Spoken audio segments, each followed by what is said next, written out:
We're recording. You're listening to the Tune Up and Jam podcast. Ready? Go. This is episode number 50, Tune Up and Jam podcast. This is the NAMM Experience 2016. Tune Up and Jam. All right, tune up, turn up, get down, and start jamming once again. Hello and salamat. It is the Tune Up and Jam podcast. My name is Rich, and with me we have here Francito. Salamat. Salamat. That is thank you for in Tagalog, the Filipino language. All righty. Yeah, and today we are flying without the dead weights. Finally, the stars of the show are here. Without the dead weights today, which we can finally shine. Just Francis and I today. Without what's that one dude's name? Chris. Without Chris. And Alexa's not here today. They couldn't make it today. But Francis and I decided we would carry on and accept the challenge of doing this without our partners. Honestly, do you think it's really going to be a challenge? No. Okay, Like I said, the dead weight is not here, and we're gonna carry on and do this the right way now. Okay? So, as Francis had mentioned, we're going to talk a little bit about the NAMM experience. If you're not familiar with NAMM, it's a little convention that was just a little tiny little get together of some musicians and some people that they have down there in Anaheim, California. That both Francis and I attended. Francis, for, 4 days that you attended? Actually, I helped set up an exhibitor's booth, so actually I was there for probably more like 6. Well, there you go. 6 days for Francis, only 1 day for me. It was my first time ever. I was just a newbie on the block. What'd you think? I was very, it was amazing, actually. It was, I knew kind of what to expect, but I didn't really completely know what to expect, you know? I mean, but whatever you expect, there's more than that, you know? If you expected a ton, there's more than that. I mean, more than a ton. I mean, it's unbelievably, I wouldn't say overwhelming is the right word.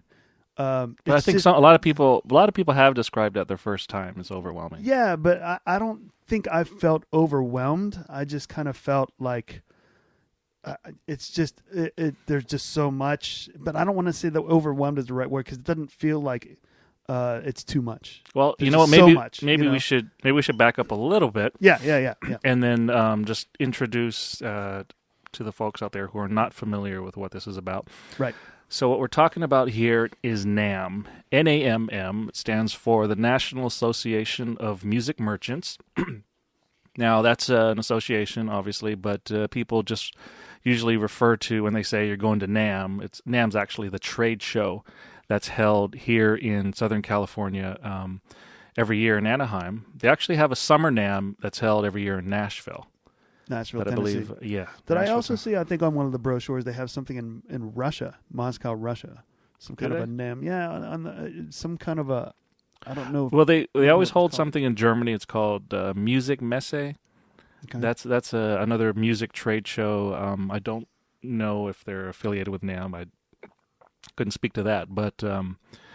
But here in Anaheim, here in LA, that's the show. That's the trade show that happens every January in Anaheim. But it's the bigger of the two, right? The summer NAMM is not quite.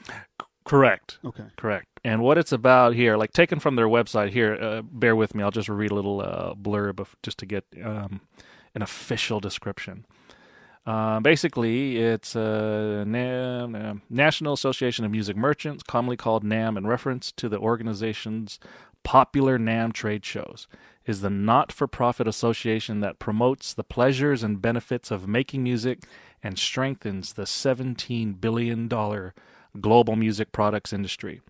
Our association and our trade shows serve as a hub for people wanting to seek out the newest innovations in musical products, recording technology, sound, and lighting. NAMM's activities and programs are designed to promote music making to people of all ages. Sounds like a good time. Yeah, sounds like right up our alley there. Yeah, and in their descriptions, they put also who attends, and they list everybody from, let's see, we've got independent retailers, major retail chain representative, global distributors, buyer groups, buyers from the largest national entertainment companies, entertainment venues, sports stadiums, arena, amusement parks, et cetera, et cetera. Then you have audio technical directors, facility managers, tour managers, music educators. That's how you got in, right? Mm-hmm. Yeah. That is how I got in. Yeah. So there's a lot of categories there to that they appeal to, but a lot of musicians love to go for a lot of different reasons. Now, the thing to remember about NAMM or this trade show is that it's not open to the public. Right, and I think, well, you just kind of touched on it when you said that's how I got in. When you said that's how you got in. As a music educator, now, right? Yeah, can we talk about that for a minute? When you mean that's how you got in, how do you get in? When you say it's not open to the public, but yet all these people go, like, and I was able to go, what are some things that need to be done to get in? Is there like a secret door? Is there like a secret code? What is it that like only? I believe on the NAMM's website, if you go to NAMM.org, it'll explain the different categories and qualifications to allow you to get in formally. If you were going to sign up yourself, right? But the why other way, isn't it open to the public? Because a lot of public people are music makers as well. That's true. No, I can't speak for that. I'm not a NAMM representative. I'm trying to. You were there for 6 days, Francis. Thought you were an expert. No. I'll get into why I go. But in any case, how you can get in is you can find other people who go, and if they are members of NAMM, you can ask them for a pass. So the membership. Yeah, there you go. Okay, there we go. And so that's how I get in. And, but it doesn't cost. And what I had to pay, it was like a $50 fee to get in, only because it was late though. But I think otherwise it would be free, correct? Correct, and that's something you would arrange with whoever is getting you in the passes. Okay. Depending on when they order passes. Mm-hmm. But the big question is, well, why would you want to go? Especially as a besides musician. the obvious. Besides the obvious, it's just like all the stuff that they might have there. Yeah, exactly. Well, the thing is, because you can try out all the new equipment, and manufacturers, they introduce a lot of their new gear, and a lot of the new technologies are introduced, and so it's a great time to experience that, and you get to play with the instruments, you get to talk to the people making them, the designers, the manufacturers. Yeah, you're so not talking to really middlemen, right? You're talking No. to the actual person or people who design or Exactly. or have first person knowledge of whatever the product is. Exactly, and especially in these regards to the smaller exhibitors. Mm-hmm. Now, of course, the giant companies, they're going to have their reps there, but on the smaller companies, these are the small business people who are essentially the ones making the gear, designing it. And you have, there you go, face to face. You can have that conversation. You can tell, have your suggestions. You can give feedback and kind of have this conversation of why they did what they did or where their head was at when they're designing certain things Mm-hmm. regarding the instruments. So that the music gear it's the top. It's one of the top things. But and of course, going along with that, you have to remember if the music industry, this is a global, convention here. I mean, the people from all over the world converge in Anaheim, Right. Every January. So you have to, And that's what just makes it that much cooler. exactly. The fact that you have so many things from all over the world, so many people from everywhere, and all kind of different musical instruments and sounds and everything like that was just that's just makes it that much cooler. Right. But go on. And you're surrounded by people essentially with the same interests as you, Right. and especially in music. And so the networking opportunities are incredible. Mm-hmm. Absolutely incredible. And Yeah, you definitely feel like you're among your people. You know what I mean? Like you go in there and you're like, these are my people. I can automatically just connect to these people in one way or another. I can just see it in their face or watch, the way they walk even or something or what they're wearing. And you'd be like, these are my people. And, that, those things that they're looking at, I get it. I know why they're looking at that. I can look at, But to be fair, too, there's also that group that attends that is like, ooh, what are they wearing? But in any case, the other advantage of going there is that you get to watch these performances by great musicians. Mm-hmm. They have the exhibitors, of course, if they have their their products and they want people to demonstrate their products, they're going to hire the people that endorse them. And a lot of times they're very well-known musicians. They come out and they demonstrate the products. They'll perform at the booth. They'll even come simply, especially if they're rock stars or something. They'll just go there to sign autographs. Yeah. And meet the people. But you get to watch these performances that you would not see otherwise. Mm-hmm. And not only that, if they're performing on the floor, on the booth, you get to meet these people. You get to have these conversations that it's very difficult to have outside of this circumstance environment. Yeah, you get to meet them while they're doing what they do. I mean, then you might meet a guitarist, a famous guitarist, who's holding a guitar at that moment playing, and you could be talking to him while he's there. I mean, that wouldn't really necessarily happen in everyday life or anywhere else. Right. Or unless you're lucky to walk into a guitar shop. Yeah, and, exactly. But even still, like you might run into somebody somewhere, but they might not be in the mood to talk anything. They might be busy. They might be in a hurry or something like that. These people are there for that reason. Right. For you to be able to just, talk to them about something, pick their brain a little bit, something like that. So, speaking of these types of people that you might see, was there anybody in particular that you kind of saw at all, or like just in passing or anything like that? No, that you were interested in? Well, there's just a lot of names. I mean, without naming names. Yeah. Okay. Without being a name dropper. Yeah. There's a lot of cool people to go. And another thing about NAMM is that I guess for Facebook, there's a lot of either non-musicians that have musician friends, and of course, all the musician friends, excuse me, attending NAMM. They're taking all these photos, and of course, they clog up their Facebook wall with all these pictures of NAMM. And if somebody doesn't know what this is all about, this is kind of a little info. Yeah. And I think one thing that might be a misconception from some people, and I think probably was for me before I ever went, was that it's not a place for you to go and buy stuff. Like, you're not going to go yourself and walk out with a bunch of equipment, really.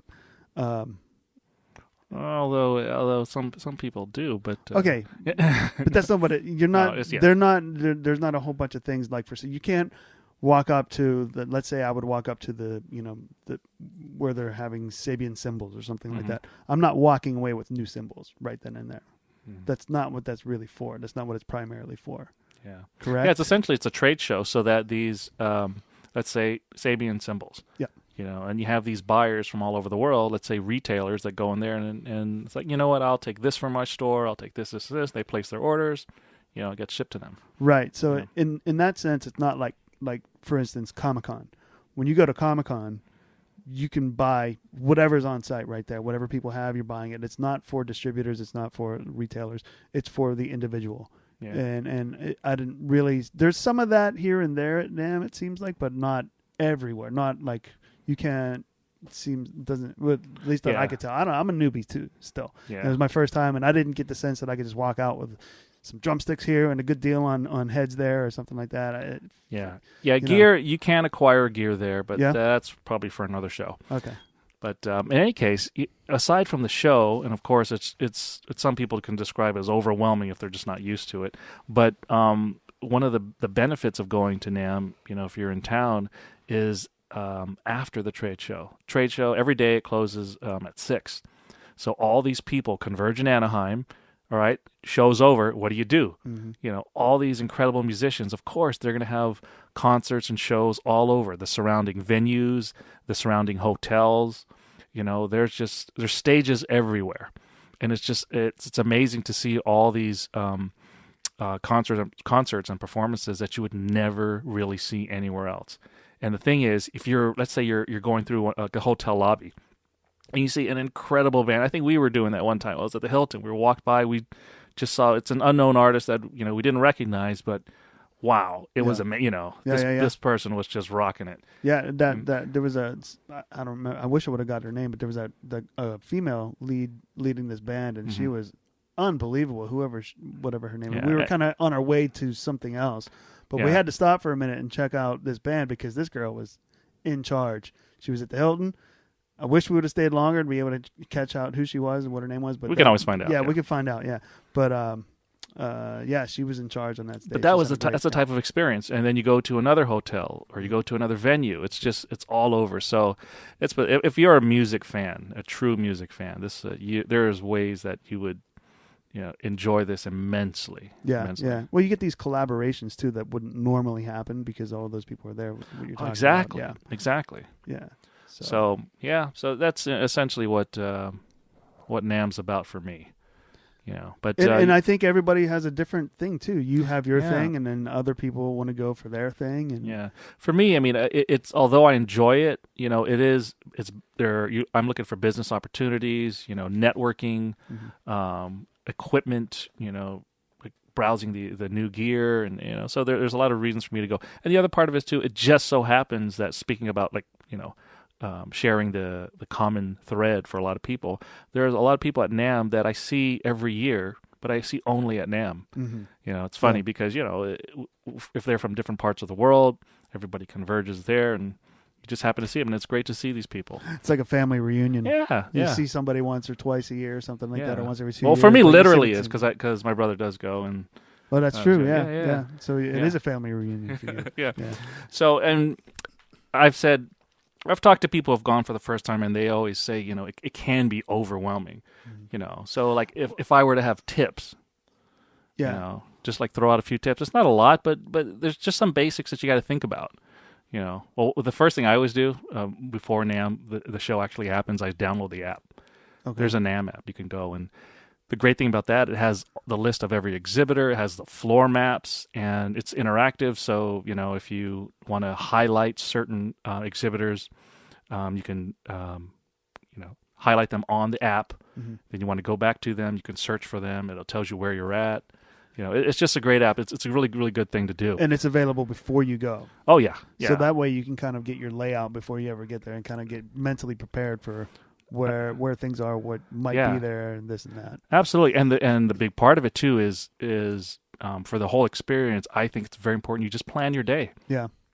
Or if you're going to go multiple days, plan the day, spread it out. Determine which exhibitors you want to check out. If there's certain appearances, certain maybe performances, just browse the schedules. Sometimes they, like certain manufacturers, it's not on the NAMM app necessarily, but they might promote that on their own website. So if there's anything you're really interested in, do a little homework before, maybe a week or two before NAMM, and you can check out a lot of great things. You just have to plan your day, and if you plan your day, you'll end up being happy with the experience because there's no way you're just going to hit everything. It's just too big. Right, and I got to say, I was only there for the one day, and being there only one day, and especially for your first time, you're basically that whole day taking it in, really. And not really kind of planning more specifics, because there's so much going on, and it's all super cool that you can really only just take it in. You're just letting it hit you like a big giant wave. Yeah. But you don't sound get into wave, any a big giant sound wave. Yeah, exactly. Literally, yeah.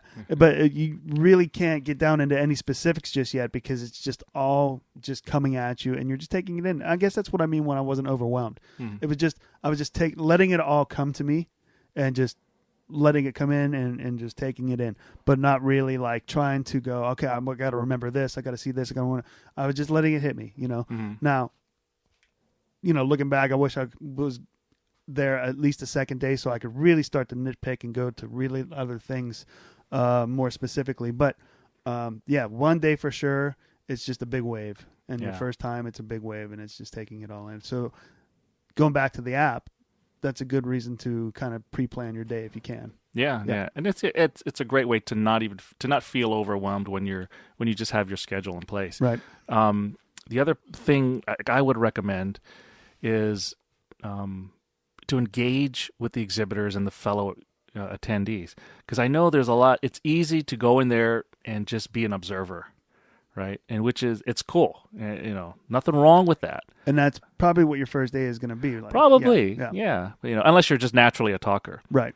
But just one of the things I would highly recommend is just to engage with everybody there, because this is an opportunity to not only meet just great people, perhaps, meet new friends, but you're dealing with people that are, like we've said before, sharing the same interests. Yeah. You're among your people. Like we said, we're amongst. Right. And you people. don't, and you can't plan necessarily where every musical opportunity is going to come from, and so what I found is that when you engage with others and you just talk about things, you just, in the conversation, something comes up, and there's that common thread, and then it goes from there. And it's like, oh, really? Oh, I didn't know you're here, or I didn't know you're into this, or this guy. And then suddenly it just snowballs into another conversation. And then next thing you know, you're going to exchange each other's numbers. You're going to, hey, reach out because remember we talked about this. Then this another music opportunity, whether it be a gig, recording session, opportunities to learn about some other music. Yeah, it's one of those things I can't recommend high enough. Yep. It's great. Observe. If you don't feel like you're not in the mood, okay, chill, be an observer. But there comes a point where you got to realize, the NAMM show is a very, very unique experience. To really connect with other people of the same interests. It could really benefit. Yeah, and that's what they're there for. I mean, they're there to be engaged with. Yeah, exactly. So go for it. And that was one thing I engaged with some, but like you said, or like I was saying earlier, I did more observing than I did engaging on my first day, just because it was just all hitting me. Yeah. So another day would have suited me a little bit better. I'm glad you went for the amount of time that you went, because you really got the good experience. Yeah. For me, I go all the days, but I always divide the days into different things. Yeah, some you're days a veteran. How many times have you gone there? I don't know, but yeah. So you know what you're doing. Yeah. Yeah. Go on. For me, let's just say like one day would be all about me just going around by myself, checking out gear, kind of seeing what interests me. The next time could be a little bit a mix of both. If I have friends at booths, I'll check them out. Maybe I'll help them out if they need something. Another day it could be completely social. If I'm hanging around with somebody, it's just whatever. Let's just go check out whatever they want to check out. And another day is kind of going back to the gear or reestablishing some connections. Kind of planning for the future. What other opportunities for the year. That's how I do it. So I basically spread it out so I don't feel, it's the same thing every day. Right. And it's worked out for me. Yeah. But if I have to give like one last tip, most important, wear comfortable shoes and bring earplugs. And why is that? Why is that? It's a ridiculous amount of walking. It's just the walking it's pretty incredible when you start walking. And the convention center is pretty big, but when you're like walking in circles and checking out different exhibits. Up and down and circles and in and out and up and down again. Yeah. And the waiting in lines, if you're not into crowds, maybe this isn't for you, but come on. If you're a music fan, you're probably going to concerts, and you can deal with that. You can deal with it. But why the earplugs? This is a convention. I get that it's a music convention, but why the earplugs? Well, just imagine an entire hall. Let's just say fill up a portion of that with drum sets. Okay. Fill up a portion of that with amps. Okay. Turn on amps. And a bunch of whalers. A lot of people trying to show what they can do. Yeah. It's not much different than going to the local guitar shop or drum shop or something like that. Multiply that by 100 and you'll get a sense of it. But then taking that and walking out of that guitar shop, and then there's a concert going on outside at the same time with a bunch of more people, and then leaving that and going into another building where there's more music being played at a certain volume. So and you can always avoid the noisy areas. Yes, if you really wanted to. Yeah. But why would you be at the music convention if you wanted to be in a quiet area? Okay. Yeah, and here's the thing: it does cater to all types of music. In fact, on different levels, there's, I believe, even a classical piano area. Mm-hmm. Yeah, and it is quiet up there too. Yes, it is. It's like the third level, as it should be. As it should be. Yeah, and I'm sure that the piano players with the grand pianos, the $10,000-$20,000 grand pianos don't want to be near the Marshall guitar stacks and all that. But what was nearby, I did notice, was like some of the band instruments, like the concert band instruments, like trumpets and the saxes and stuff. They had their own little sections, but they weren't too far away from maybe like some of the guitar stuff or whatever, which was kind of cool. I like that. That was cool. Yeah. Anyway, go on. I was gonna say there's a lot of rockers there. Yeah. So a lot of people want to bang hard on the drums and turn the amps up. Turning it to 11. It was. It really felt. I mean, it was good to see all the rockers. Now that you mentioned that, it was good to see a lot of the old rock and roll is still alive. Yeah. Some of the long hair, some of the ripped jeans, whatever, all that kind of stuff is still out there. It was pretty awesome. Yeah, and also the after party activities. They're let's talk about that a little bit. Yeah, it caters to a lot. I mean, of course, there are the typical loud, either heavy rock or even metal shows out there, but there's also some that go into other styles as well. Laid back acoustic stuff. And like what kind of venues do you find some of these after shows in? Well, one that always has is next to Angel Stadium. There's a venue called I believe it's the National Grove of Anaheim. City National Grove. Something like that. Yeah. Well, I think it's City National typically Grove. known as the Grove, but it's sponsored like City National or something like that. Yeah, something of Anaheim. So of Anaheim. Yeah, that's one place they have. And then in the hotel ballrooms, some of the hotels there, they have huge ballrooms. Mm-hmm. There was one a few years ago. It was, I think, a Music Man 50th anniversary celebration. And it was huge. It was just, they put up a stage there and tons of people showed up. And so a lot of it's inside the hotels, but of course there are the typical venues surrounding. So because these are NAMM affiliated shows, or I don't know if they're affiliated directly with NAMM itself, but because they occur at the time of NAMM, the convention, are these shows, as we said, that the convention itself is not open to the general public, but are the shows open to the general public? There are some are and some aren't. I should say some of the shows you can get passes within NAMM, with some of the exhibitors, and some you can just walk up and buy tickets. So, and I think sometimes there are both. Sometimes you can get passes inside NAMM, and those ones will sell to the general public outside. So it really depends on the particular show. Yeah. There's a lot of shows that people can go to. Okay. Yeah. Yeah, I imagine maybe something like the Grove is a pretty big venue.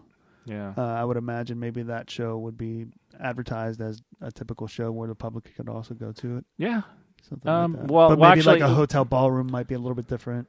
Yeah. Well, sometimes they have NAMM Jam. It's not necessarily advertised, for ticket sales. Okay. Those are the ones that typically require passes, but you could probably walk up and still purchase them if you know where to go. Right. Yeah. And others are advertised as the one that they have.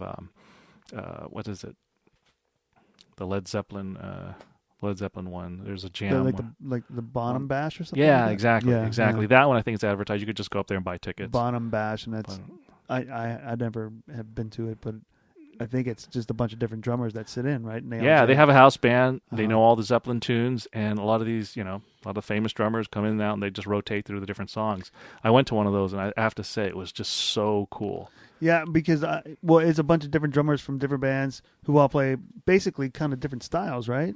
Yeah, but you remember, and they're all jamming Zeppelin tunes. And they're all jamming Zeppelin tunes. Yeah, the catch is you have to be a Zeppelin fan to enjoy that. Of course, yeah. But I mean, to see somebody who maybe typically plays more thrash metal or something like that, sitting behind and playing a cool like Zeppelin tune, which definitely isn't thrash. It's rock, and they're both rock. But I mean, like, just to hear a drummer kind of doing something a little bit different than what you normally hear a drummer doing, could be pretty cool. It'd be pretty cool, and that would be for any instrumentalist, guitarist, anything. Yeah. So anyway, about when we were going around at NAMM, we were trying to find some exhibitors that were offering something different. I mean, there's just an insane amount of guitars there, insane amount of drums there. There's so many things that you could probably take forever to go through the differences of everybody. But just as we were walking around, we wanted something that just offers just a little bit different approach to what's being offered out there, whether it be a technology or just a new twist on things. So these are some of the vendors. We thought we'd highlight some of these exhibitors, just to go through, and we'll just knock them out. And what we'll do is we'll give a brief intro or summary of what we found interesting, and give their websites, and maybe at some point in the future we can have one of them on and just to kind of elaborate on on what they're all about. Yeah, that'd be great. They could talk about what they specialize in and get a little more detailed with it. Be cool. But yeah, let's run down a list here. Yeah, all right. Okay, so the first one we got is Motion Pro Drum Thrones. Okay. All right, Mr. Drummer. What do you think? Well, first of all, the Motion Pro Drum Thrones. Basically, well, let me read what it says here. Let's see here. Where are we? Okay, so what it is basically like a split seat. If you imagine a drum throne, what the drum throne looks like, if you split that in half, okay, you take it right down, you take a little fault line right down the middle, okay, and you take the seat. Each side of the seat has its own kind of spring to it, or little shocks, and they move independently of each other. The seat actually moves independent on both sides. And it enhances your mobility when you're sitting. And ultimately what they also say is it protects your back, protects your lower back, because they say it can stiffen up on you and actually start, long term, you're going to possibly get some damage there. And people, pardon me? Oh, no, I was going to say on their, I think on the website, it says the seat is split to allow the two pelvic bones to move reciprocally. Oh, reciprocally. Reciprocally. Did I say that right? Reciprocally. Where is it? On the web? Reciprocally. Reciprocally. Yeah, it sounds right to me. And not impede motion of the body. So you sat on there. You tried it out. What'd you think? Well, sitting on it was extremely comfortable. Mm-hmm. I can see where you could definitely get some motion out of there, and at the end of the night, probably still having a nice, comfortable butt and back. Mm-hmm. Which are important. I would like to try it out actually playing, because whenever we tried it out, they only had the seats there. They didn't have like something you could try, like they didn't have like a drum set there that you can kind of play on to really get a feel of what it would be like. But it was definitely intriguing. Something I would love to try. Sitting behind for like a good hour, like on a long term, an hour, 2 hours, whatever the length of a typical gig might be, to really get a hold. That seemed like an out definitely of the box approach. It was, and I think is, if I'm not mistaken, either the developer or somebody associated with them is a chiropractor. Yeah, I think the guy who, well, we didn't speak directly to the developer. We spoke to his wife, who was saying that her husband is the chiropractor who developed this seat technology. And I'm assuming it's proprietary technology, and they're running this off of their website, and I think they're located up in up in San Francisco. Like I said, it was very comfortable. Not only did they have drum thrones, by the way, but they had like office chairs too. Remember, they had an office chair sitting there, which was also extremely comfortable, I gotta say. You'd want to take a nice little nap in it, at least for the couple minutes I sat in it. I would recommend checking them out at, motionpro.org, www.motionpro.org, and taking a look at it for yourself. And I'd love to actually talk to those people too, because I'm sure they can give us some little medical things that would almost probably get you worried about your back a little bit more than we probably should be. We never think about these things. You know, when you're young, you're nothing's going to harm you. You're not thinking anything that's long term. And by the way, they were talking, they have some people who come in who are drummers or pianists who sit on the benches, and those are flat. They don't kind of give the way your body's kind of meant to move. They don't kind of move the way your back, your spine moves. And over time, they say they have these people who have a hard time sitting down. They kind of like hover over the chair and kind of lower themselves very gradually as they bend their knees, and it just doesn't sound like a good idea to me. So was that after like years of playing? So I a chiropractor would know more than I do. I'm sure they see dozens of people a day that have similar issues like that, and they probably do see a bunch of people like drummers and pianists and whoever's been sitting a long time doing. Yeah, so check them out. So check them out, motionpro.org. Motionpro.org. Okay.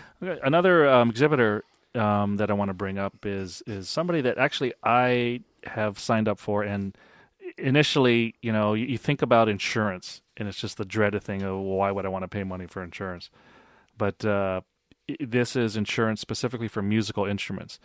Now, if you take your instruments seriously and, they're worth anything that, not easily replaceable, I would say, this is something you should definitely consider, especially going out to gigs, things that get damaged, stolen, etc. For years, I'm always hesitant on the insurance aspect. It's like you're paying and you hope nothing ever happens, but just the one time it happens, if something gets lost or stolen, you'll have that backup.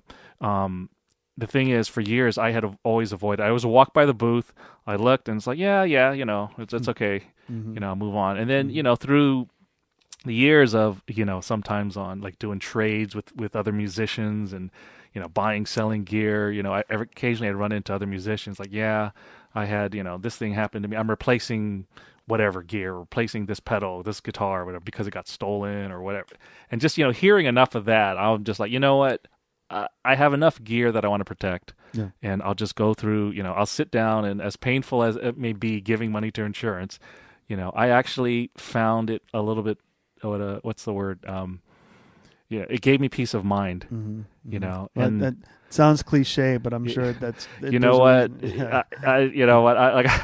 the guys there are great guys, and I laugh every time I see them because I know what it was for like the previous years. I would be, I'll come sign up with you, and then I'd forget and I'd procrastinate. What was the name of the company? The company is Anderson Music Instrument. The Anderson Group. Okay. So Anderson-Group.com. That's where you can find them. And you know what? I really look forward to seeing them every year. Just to, it's one of those things that I know, and I have the peace of mind that the gear I have, it's protected. Okay. And you got to consider too the amount of money you put into your gear. These are investments, and if it's lost, I guess the question is, well, how easily could you replace it? Right. Can you? I mean, if you have a lot of money, all right, more power to you. But there's a lot of musicians and producers or engineers who don't have that kind of, like, you can't replace everything all at once. Right. And just having that peace of mind, for me, it's really changed, how I sleep at night. Yeah. So let me ask you, how does it work though? Okay, so you have insurance for let's say your guitar, and your guitar gets damaged, stolen, whatever it is that you use this insurance for.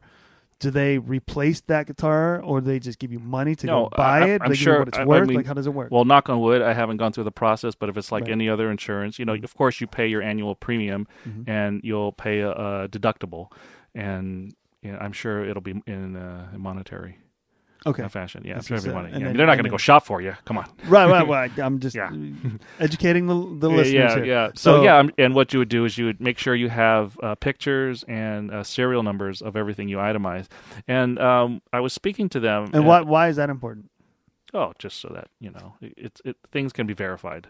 Right. Okay. Yeah, but it's not just for the people who have tons and tons of gear or extremely expensive music equipment. Okay. They have, I guess, an economy program that everybody should consider. And let's see here. I believe it's $59.95 per year covers up to $2,500 of itemized instruments and accessories. That's with a $50 deductible. And of course, there's other tiers that go up from there. But I would highly recommend checking them out. I do so myself, and I sleep at night. I really do, especially when we go to gigs and when we do, the times when you have the instruments in the car, and, loading in, loading out. Who knows? Just all the potential for disaster. But I don't want to spend too much time on thinking about that. But I highly recommend them. So go to Anderson-Group.com, and if you go to Anderson-Group.com/ECO, it'll take you directly to the economy insurance program. Check them out. Cool. Insurance, it's pretty important out there. Whether you think it is or not, it's very important. Yeah. Let's see. We got a few, we got just a few more we want to run through. Okay. There was this one, a company, it's Soundbrenner. Soundbrenner. Brenner. Yeah. One word, right? Yeah, one word. Soundbrenner.com. Okay. They have this metronome. It's like a watch kind of style. It's like a round little format, and with a wristband, and it basically looks like a style like a watch. Okay. It's a vibrating pulse, and it lights, to keep time, obviously. Yep. All right, really cool idea. Pretty cool. But you can also change the band, so it doesn't have to fit on your wrist. You can put it around your arm. Okay. There's a larger band that it comes with. Not only that, you can actually take it off of the band and perhaps somehow pin it to you. And so you could feel the pulse. And with the app, you can customize, the vibrations or the pulse with accents. You can have the lights. You can actually turn off the lights. There's so many ways that you could configure this little metronome. I just thought it was a really, really cool way, to approach a metronome. And not only that, if you have multiple devices, I think it's called the Pulse. So the item we're talking about is Soundbrenner Pulse. So if you have multiple devices, I believe you can sync them up. So if you have your band, oh yeah, well, that'd be a great way to practice right there. Yeah, everybody has their Soundbrenner synced up and then pulsating at the same time, and everybody's got the same click. Now, if your drummer, let's just say, okay, you have the Soundbrenner and you're using it. Okay, we have you to keep time. But thinking about the ensembles that don't have drummers, right? Perhaps even during practice, you can all sync to the same, the same rhythm and pulse, without having that percussion element, as an instrument. So I think it's really cool. You should check them out. Maybe we'll have them in here, and to further elaborate and give a better explanation of what it can do. Yeah, I would love to talk to people to really come in here and discuss and tell us all about their product if we could. That'd be great if we got these guys. So check it out. Here. So soundbrenner.com, BRENNER, one word, soundbrenner.com. Check them out. All right. Okay, another thing is came across these guitars that are made for kids. That's pretty cool. Really designed for kids. Right off the bat, it sounds cool. Right off the bat. The cool thing is that, of course, they're small guitars, but they have some features that were, I should say, let's start off by saying that they were designed by a music educator and a luthier. So they have things like a kid-proof input jack. It's positioned so that, I'm reading here, of course. Our input jack is positioned so that the kids can sit and play comfortably without causing damage to the cord or guitar.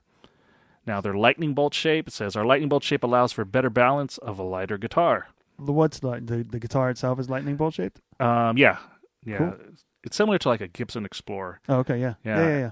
And then there's it's color-coded on the neck. Oh, neat. Yeah, perfect. Learning. Yeah. Visual It has a semi-hollow body. It says allows us to be 40% lighter than leading competitors. Nice. So that's something you could check out. And if you have a kid who's thinking about taking up guitar, they're a tiny little guy or a little girl. I think it's more that the parents are thinking about getting the kids into the guitar before the kid even has a choice. Yeah, that's always a possibility. Yeah. So this is what you're looking for right here. Right. And what you can do is you can sign, or you can go to the website rockandrollhigh.com, Rock and Roll High, and then you could sign up. And then what they would do is they'll send you the guitar. So, and then you can check out, the rental program and go from there. Cool. So, and if you go to rockandrollhigh.com, and if you use the coupon code Tune Up and Jam, you'll get 40% off the guitar rental. What's the coupon code again? Tune Up and Jam. Tune Up and Jam. Tune Up and Jam. We got our coupon code for Rock and Roll High. Tune Up and Jam. Very cool. Yeah, get 40% off the guitar rental. 40% off. That's a good deal. Check them out. Get your little kids playing. Yeah, get them started early. They're going to be great. Mm-hmm. So, and there's another thing called, it's a service called Alert the Globe. Alert the Globe. Alert the Globe. Alert the Globe. AlertTheGlobe.com. Check them out.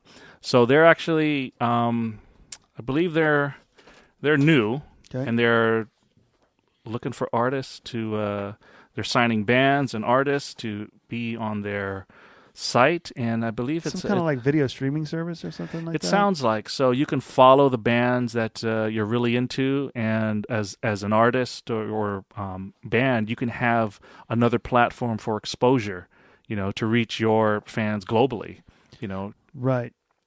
So, okay. Oh, go ahead. Let's say, I guess to give the idea of how this works, we would have a band, and we're playing tonight. Mm-hmm. And we have fans in Greece. Yes. Those fans, through this service, could be watching us live through this service as if they were at our gig. I think that's the way it works. Okay. I mean, yeah, I want to get somebody from the company to come in here and elaborate what that's all about. Right. But it sounds like a really cool way to connect the fans and the artists. Right. Especially in the live format. Yeah. So it sounds like a really, really cool thing. And the other thing, too, is it seems to be the people who are endorsing it or already part of the team. We have people like Greg Bissonette, Drummer. yeah, Bunny Brunel. Mm-hmm. So it's something you should check out, and especially if you're an artist or a band, sign up for them and see what they can do for you. Yeah. Reach more people. Again, alerttheglobe.com. So is it also so both fans and band members can sign up for it? I believe that's the way, because if Okay. you're if you want to check out a band, you got to go to their site, right? Yeah, it'd be great to get somebody in here to talk about that a little bit Yeah, more. yeah, 'Cause yeah. it sounds pretty cool, and it Yeah. sounds like it's live streaming at the moment, so you can see, because there's so many other places where you can see things recorded, but if you want to see something like right then and there, and you're not going to miss anything. Yeah, they It got a sounds like something tagline: a new way to look at live music. Yeah, Alert very the interesting. globe. Yeah, I'd like to Yeah. hear more about that. I'm interested too. Yeah. So we'll get these guys on, and they can elaborate. Alerttheglobe.com. Alerttheglobe.com. Gotcha. Yeah, the final exhibitor that we want to present here is called Stomplight. Stomplight. Yeah, at stomplight.com. Okay. Basically, it's a light pedal.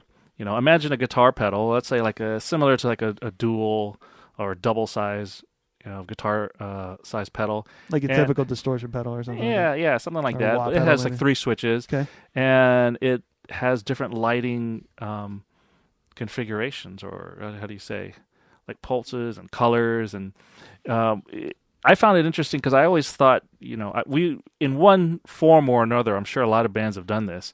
Live, you're an independent musician, independent band. You want to create something a little extra for the show.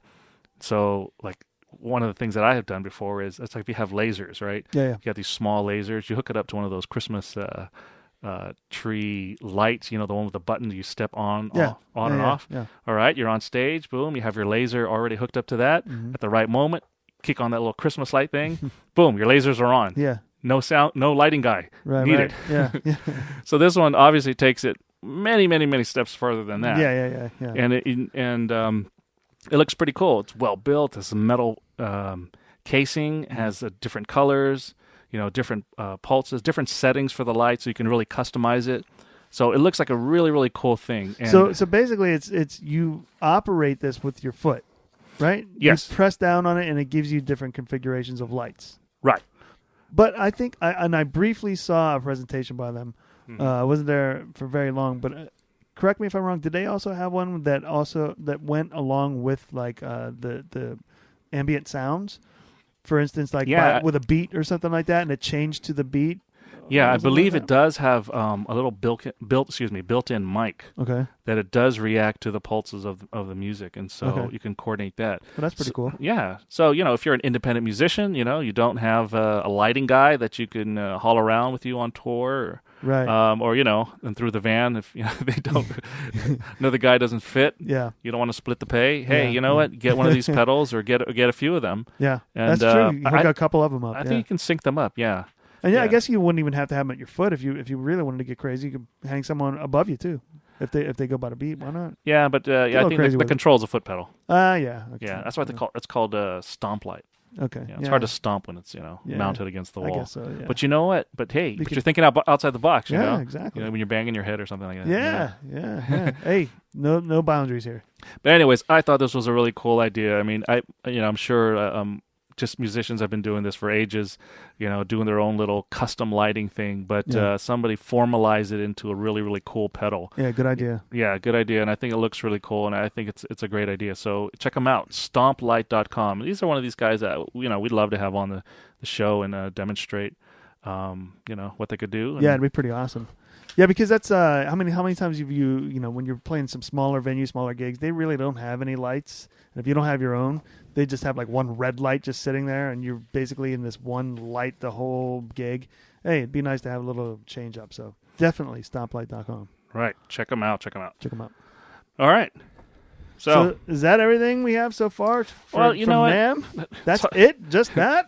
you have to remember too. There's a social element of NAMM that course. we kind of allow time for. So Yeah. we couldn't hit up everybody, but these are the ones that stuck out to me that I thought were really cool. I love it when somebody's just thinking outside the box when they're creating new gear. Yeah. Because even though I'm a guitarist, love guitars, there's just millions of them out there. Right. And hey, and I will gladly partake in experiencing the newest guitars. But Yeah, for everybody else, I don't want to bore everybody on just talking about guitars. I thought these are some interesting things. It's something different that you wouldn't necessarily see, and that's what NAMM's all about, is seeing these types of things. Yeah. Looking for those little kind of hidden things or outside the box things or brand new ideas that just really aren't out there quite yet, maybe. Yeah, and so if you have an opportunity or you've heard about NAMM or you know somebody who goes, hit them up. See if there's an opportunity for you to get a pass for next year, NAMM 2017. Yeah. Or even Summer NAMM, like Yeah. you were talking Well, about. if you're in Nashville. Memphis. Yeah. Memphis, Nashville. Which one is Nashville. it? Nashville, okay. You ever plan on going there? At some point I want to go everywhere. Yeah, that's true. Yeah. That's That's a good reason to go to Nashville. If Yeah. there wasn't enough reasons to go to Nashville in the first place, yeah. the fact that NAMM would be there on top of that. would even be without pretty cool. even without NAMM, I think I'd Yeah. really want to go to Nashville. Exactly, That's a exactly. music city right there. Yeah. That'd be Well, we really got cool. David there too. Remember David Rogers? Yeah. David Rogers over there. We got a little Shout out to David. Little David, what's up? So I wonder. I hope we don't have Chris or Alexa here, but I hope they get a chance to listen or at least call in at some point. We were trying to get them to come in Really? or call in at least, but we're not really going to make it. I don't think. I don't know. Do we know? Chris, you around? No? Chris. Chris. What about Alexa? Alexa? Alexa. Hi, guys. Hey, Hey. Alexa. Bonjour. Hey, wait a minute. Both of you guys? What's happening, What's guys? up, guys? How are you? What's going on? Where you been, Chris? Detroit. Detroit. Yeah. Why would he be in Detroit? I don't I know. guess that's where he's from. Yeah. Would you be willing to come back here by any chance? If we're getting paid. Come on, dude. Right. I mean, we're talking. We're trying. Yeah, We'll do what we can. I mean, in the meantime, what about Alexa? Where you been hiding out? Yeah. I am a Valley girl. You're a Valley girl. Well, I thought we We thought covered you were that like, already. yeah, we knew that, didn't we? Yeah. Yeah. Francis and I are here trying to Amuse ourselves. amuse ourselves and hold the fort down. What do you think? Have you been listening at all? How's it sound to you? How's it sound? Is it any I think it sounds really good. Does it? All right. Well, hey, I guess we're doing okay. Well, we should probably end on a high note then. Yeah, really, exactly. You guys, happy to be out without us? Anything or crickets? Crickets. I don't know. Alexa, do you have anything else to say? Anything? Anything at all? Nothing. Nothing. Chris? No one ever told me all of this. Oh, what? That we were having fun without you guys? No. We're trying anyway. Anyways. Well, if we need to look for you, Chris, where are we going to find you again? Detroit. That's right. I forgot. All right, we'll look for you in Detroit. We'll just look up Chris in Detroit and we'll find you. All right. So, what do you think, Francito? TuneUpandJam.com. TuneUpandJam.com. Or better yet, just subscribe to us on iTunes. You don't have to think iTunes. about it. Yeah, and there's actually a little app called Podbay. Actually, we were on too. You can find us on Podbay even if you don't subscribe. But subscribe. It'd be really nice Yes. for you to subscribe. Yes, and also do us a favor, spread the word. Yeah, if you could tell one person, that would be great. If you could tell two people, 3 people, that would be even greater. But try to spread the word. We're trying to do some good things around here, educate some people, connect some people, promote some people, and just have a good time with it. Speaking of promoting, we have to promote one of our own. Yes. AlexaMerrill.com. AlexaMerrill.com. Alexa did play the Wiltern recently. She played for the Fast Times. Fast Times, like Fest or something like that. She posted a little bit video of her singing. It was pretty cool. So check out her. She's on Facebook, Twitter, Instagram. Check out all the social media sites. Yeah. Is that okay, Alexa? That we did that for you? I think it sounds really good. All right, cool. We got Okay. the approval from Alexa. All right, cool. And so I guess that'd be everything. That's all our plugs. That's everybody. Check out all the people we were talking about from NAMM. And hey, we look for you at NAMM next year. Yep. Later. Out. See ya. Bye. Bye.